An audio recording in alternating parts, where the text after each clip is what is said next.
Pro Group Management. Workers' comp that works for you. Welcome to Nevada Newsmakers. On the broadcast today, State Senator James Settlemeyer of District 17 joins us for the whole show on an all-new Nevada Newsmakers.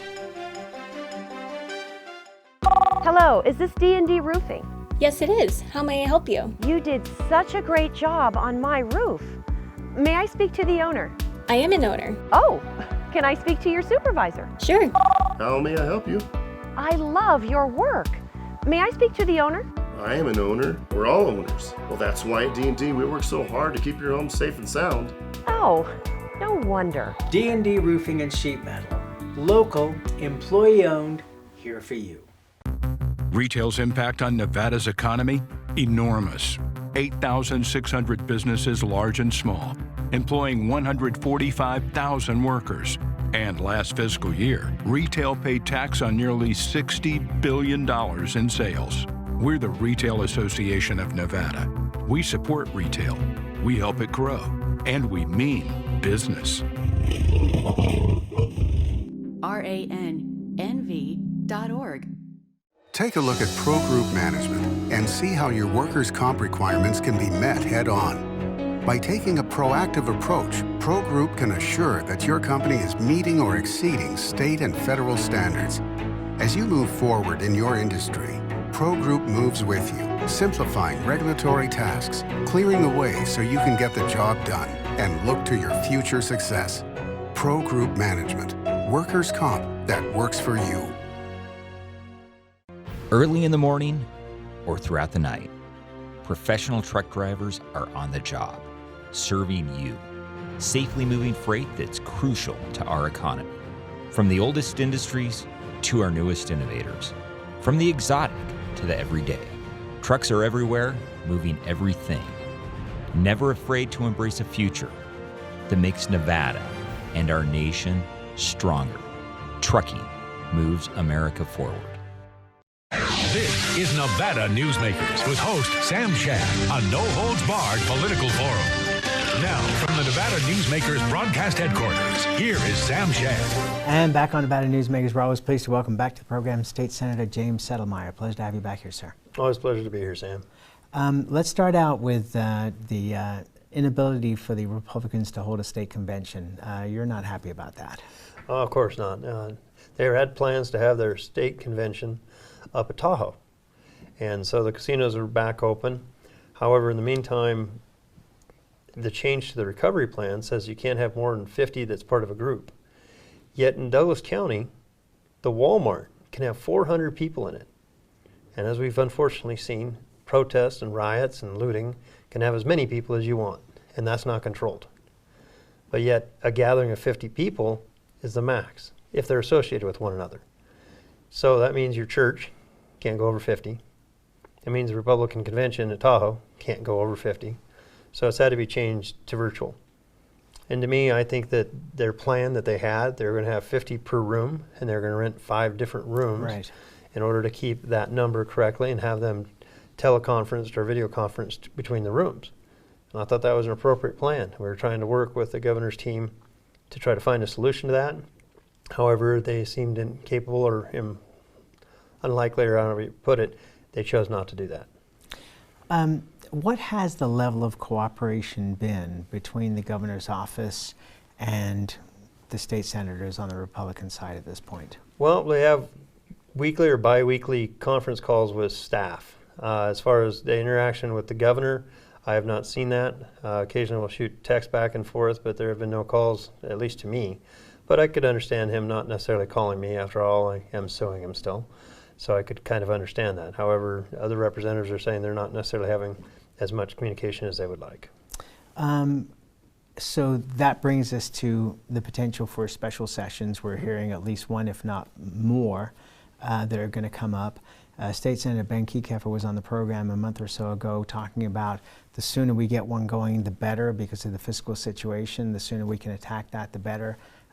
We're in June already, and there's not one scheduled. What are you hearing so far? Well, if we're going to go down that road, I think it was a mistake the day you shut down the economy. I mean, we had the 2 biggest casinos down there, right? The MGM and I forget the other one, shut down their casino. The next day, we shut down all casinos in the state of Nevada. And when you do that, you're looking at $100 million a month minimum that you're now cutting off to the state budget. And coincidentally, the DSA, Distributed School Account, is also $100 million that is still going. So in that respect, when you shut down businesses, your main engine, that's when you should automatically start talking about, all right, we need to look at all capital improvement projects that are planned, put them off. We don't have the money. You need to look at... Which, by the way, the Convention Authority in Las Vegas did immediately, apart from the current one, which is their main refurbishing. All the other ones have been put off indefinitely now. Correct, and most businesses did the same thing because they realized, I was thinking about doing a remodel. Not now. I need to use all that money in that savings in order to keep my business going. And that's what we should have done immediately. And we also should have looked at furloughs. It's not a pleasant thing to look at, but it's a reality. You know, on a day-to-day basis, the state spends between $14 to $16 million on employees. Instead, we send all the employees home with pay and didn't require them to work. I don't think that was a wise idea. Now, that was back in March. If you would have affected changes in March, we'd be in a much different position than we are here in June. And it's not like there are not people around from 2008 that could give advice. Correct, and people were giving that advice. If you look at it back then, we did 1 furlough day a month. And so if you take that out over a biennium, it ends up being almost $400 million. It's not a nice thing to think about doing. It's not a good thing to do, but all of us have seen our incomes go down during this crisis. Do you think that there's going to be a bigger civil service problem in terms of furloughs and job cuts because of that? I think that he has created a problem that's going to be worse. We could have got away with a lot less. By delaying it this long, he has, under Nevada Administrative Code, once a fiscal emergency is declared, which going back as soon as you shut down the economy, you should have declared a fiscal emergency because it's obvious you're going to be in one. When he declares fiscal emergency, which he has done now, that gives him the power to do furloughs and administrative leave automatically. So most of this can be done without a special session. I'm worried that a special session is nothing more than a second bite of the apple for their social agendas. That's my fear. In what respect? Oh, everything from potentially mail-in ballots to wanting to try to blame the cops for situations that didn't occur in our state. Okay, so the governor gets to decide what the topics are. There's no limit to how many topics the governor could potentially put forth, correct? Correct. There is no limitation. There's a time limitation, meaning that we can only meet, I believe I want to say it's 10 days. However, then he can call for another one, and then he can call for another one. So, but I believe the only limitation that exists is that. Is that your sense that if a special session is called, that it would last likely 10 days? No, be my belief. Because I've never heard of one going on that long. The last time we had ones that went that long was under Kenny Gwynn. Yeah, it was quite a while ago. Since then, most governors have seen the wisdom in talking with legislative leaders from both houses and both sides of the aisle and figuring out what needs to be done and having a plan, coming in and executing that plan and then leaving. You know, a lot of discussion, and some votes will change from yes to no or no to yes. But in general, you try to have an agreement going in. This is what we need to do. This seems to be the most logical way to get there. We're going to have interim finance committee here next week, where we're still just trying to figure out how to get out of this year's budget, which ends at the end of June, and then in July begins the next one. And we're trying to close the budgetary gap for this year without even looking yet really about what to do for next. To me, that's a mistake. It would seem rather short-sighted, to say the least, because obviously things you're going to be doing now are going to affect what's going to happen in the next year for the budget. And unfortunately, a lot of it comes down to numbers. So you have the Economic Forum coming out with some readjustments here in the next week. Some people want to see the tax data from March and April, but sometimes that isn't usually done for a month or two. And so we need the numbers somewhat to look at it, is what some people are saying. I disagree with that. When you know the car is going to break, it's not a question of when. It's time to fix it. And which brings up DETR, which needs to be fixed. Department of Employment, Training, and Rehabilitation. Right. And from a public relations point of view, they appointed a very good person to be the head of that, and she's doing a very good job of getting the word out about the things that they're doing. It's not necessarily fixing the problems, but then again, you run a ranch, and when things break or are not up to date, they don't get fixed instantly. I mean, it's going to take time. This is a big machine to turn around, don't you think? You know, it kind of goes to be fair, utilizing that analogy. I agree with you. This person who's now in charge got this vehicle. When I have a piece of equipment on the ranch that keeps nickel and diming me, and it keeps breaking, there's a point I have to make the decision to buy a brand new machine, and I think it's time. Yeah, I'm just playing devil's advocate here, but I mean, Heather Corbiak came from the health side, and now she's at Dieter, and she did a good job. She's the only person that's ever come on this program and got excited talking about insurance. So I give her credit for that. She's done a phenomenal job trying to turn it around.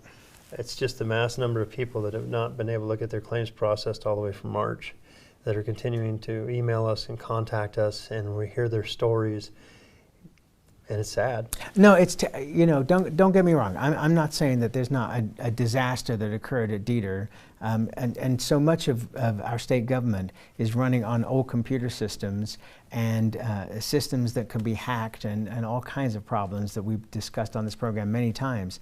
I'm just saying that for a new person coming in, to get it changed in the first month is not going to be the easiest I agree thing. 100% with you. Dieter has great people that work for them, and they have very skilled, intelligent individuals that have the capability to do it. I just feel that we really need to give them the tools. Okay, so really let's open this up to a wider discussion, which is that here in the state of Nevada, we have been very conservative with so many things over the years. And people are complaining all across the country that we weren't prepared for this pandemic. But can you imagine somebody coming to the legislature even 2 years ago and saying we need to spend $500 million being prepared for a pandemic when there are all these other issues that we're not funding in the Silver State? I agree. It would never have happened. We never could have anticipated the increase in numbers in Dieter. That was obvious. That is no one's fault. No one could have ever predicted that. However, once the first month hit and we saw 100,000 people in a month, to me that's a time frame that you look at states that are larger than us. New Mexico is an example. New Mexico is only being able to process something like 300 claims a week. They realized that they were in trouble. They outsourced it to a private entity, and they went to 2,000 a day through an app-based program rather than doing it through the telephone system. There's a point you have to realize that you're over your skis or you're underwater, and it's time to jettison that type of system and do something better. Okay, so let me ask you this. Would you be willing and interested in serving in a sort of unity state government? Always. Have you made that offer to the governor? Always. The ability to reach out and do something like that, to try to find the solutions to make this the state that we should be, and to not go down one partisan realm, whether that be the right or whether that be the left, and find the solution. Those are the days of Joe Dini. That's what I want.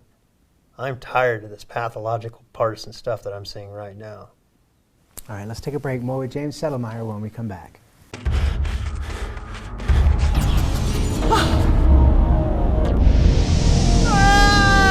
Kenny! Dad? What are you learning? This place is great. Huh? You gotta try this.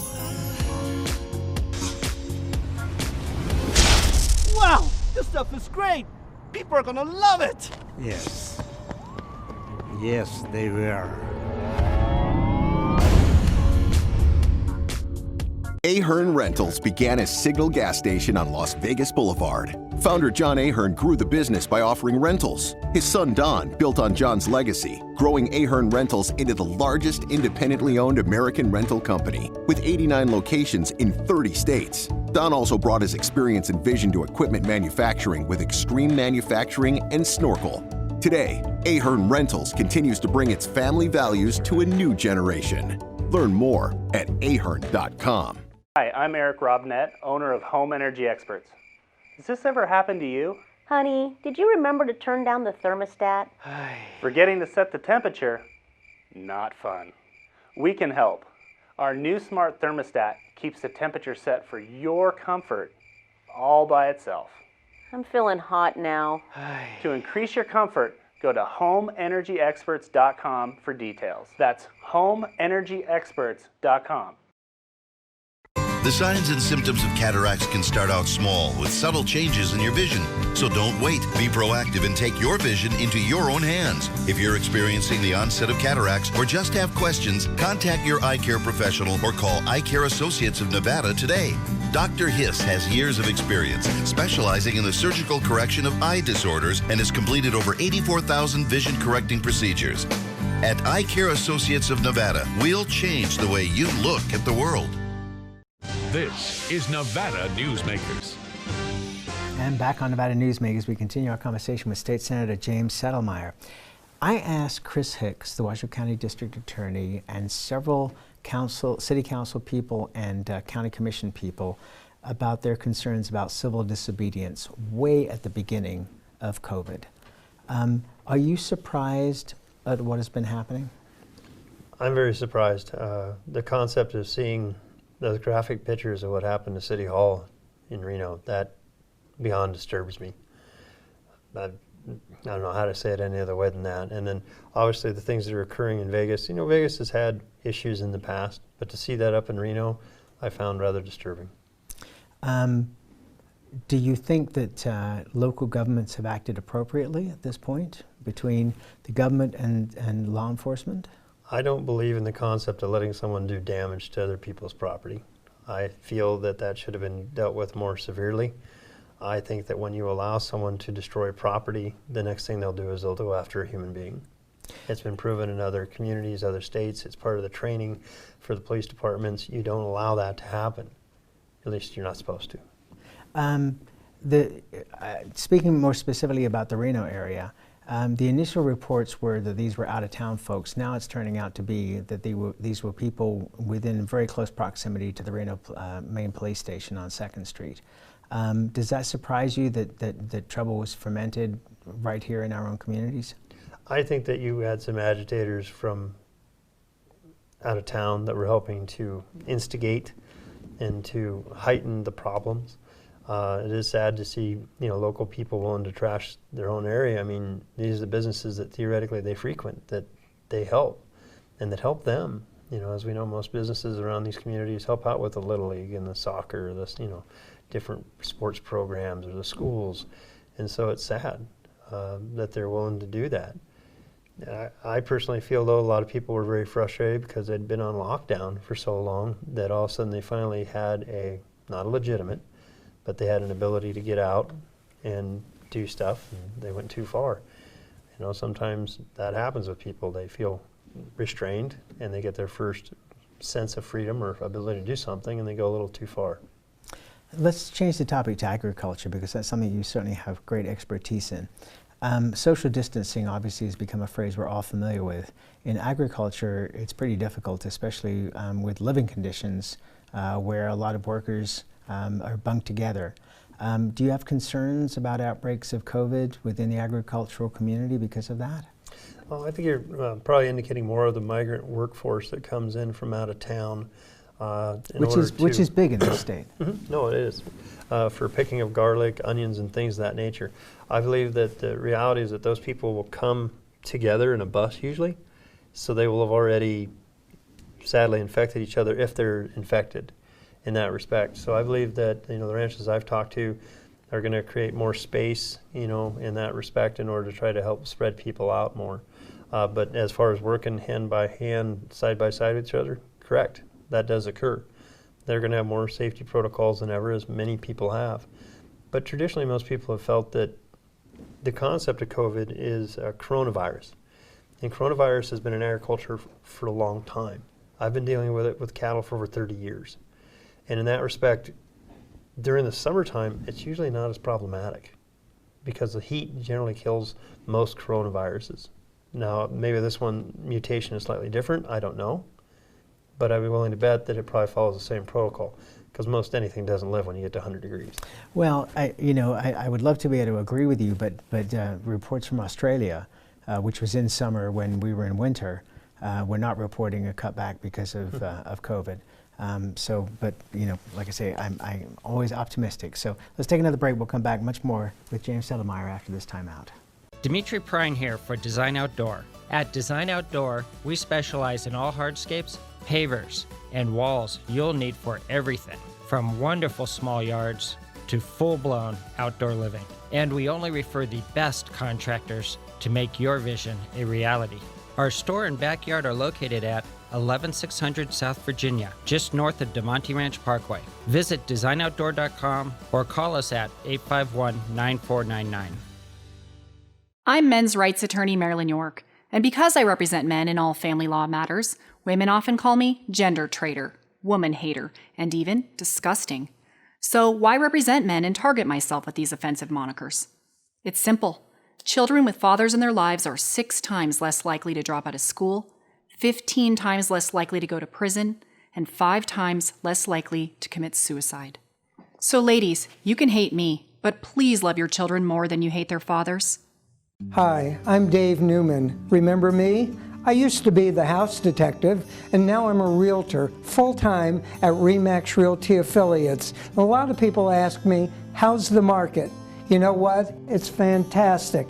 If you're even kicking around the idea of buying or selling, give me a call. Let's talk about it. Call me at RE/MAX Realty Affiliates and just ask for the guy who used to be the house detective, Dave Newman.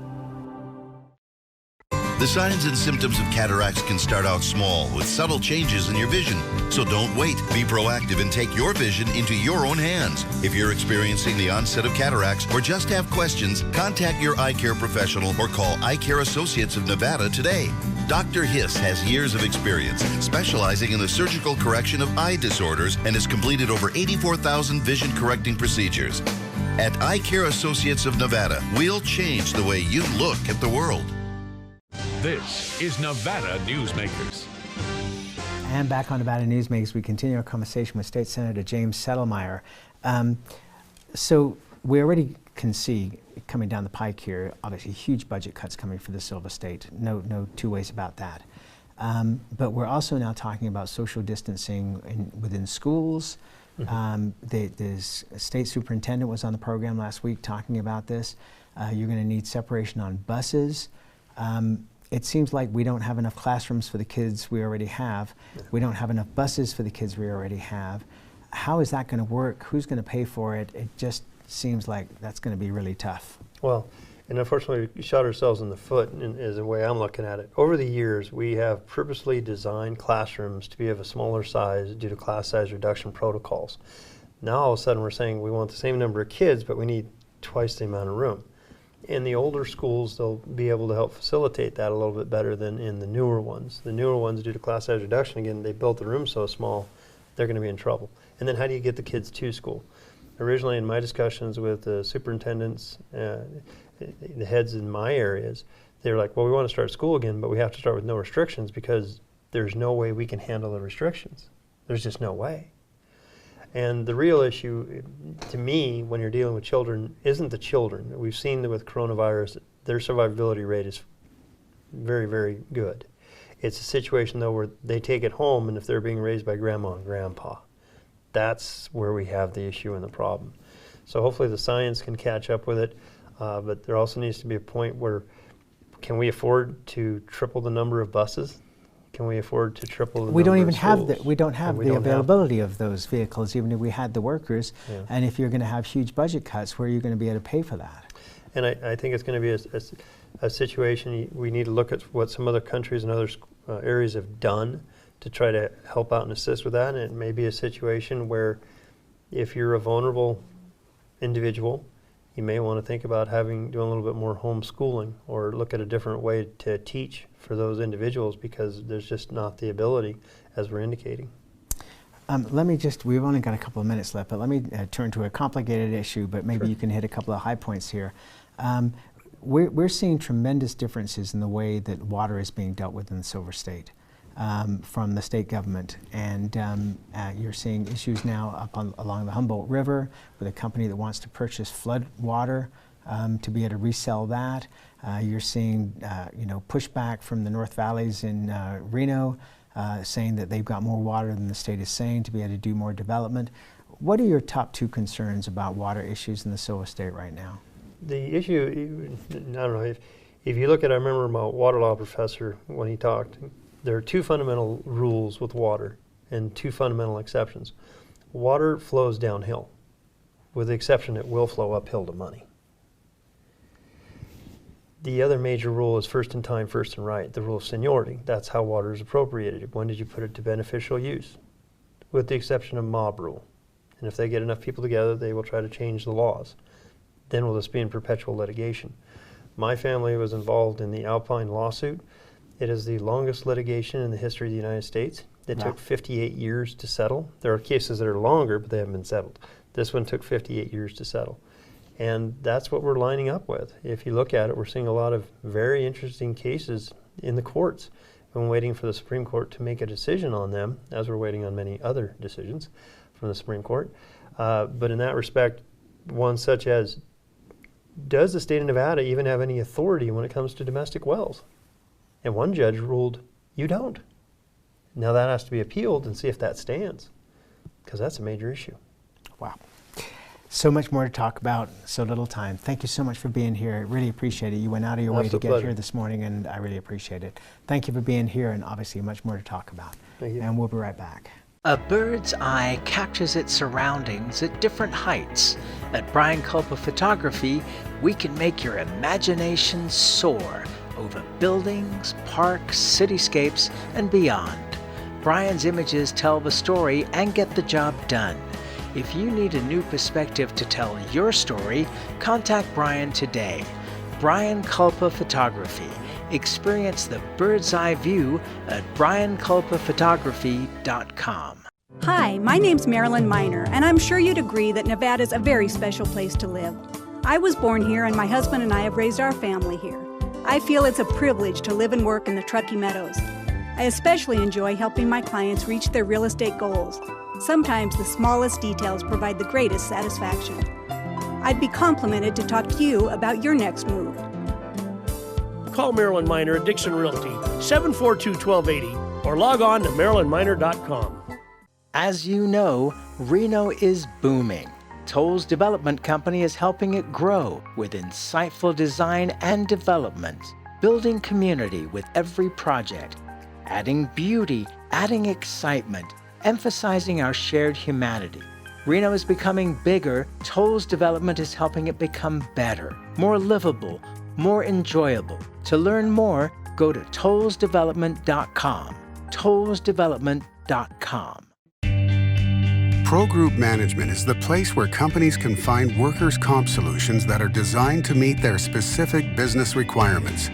As regulations evolve, Pro Group takes a proactive approach to clear the path to make sure your business stays ahead of the curve. Knowing your workers' comp program is optimized, you can focus on other important matters related to your growing business. Pro Group Management, workers' comp that works for you. Watch Nevada Newsmakers on YouTube. You can do that now these days. We'll see you on the next broadcast.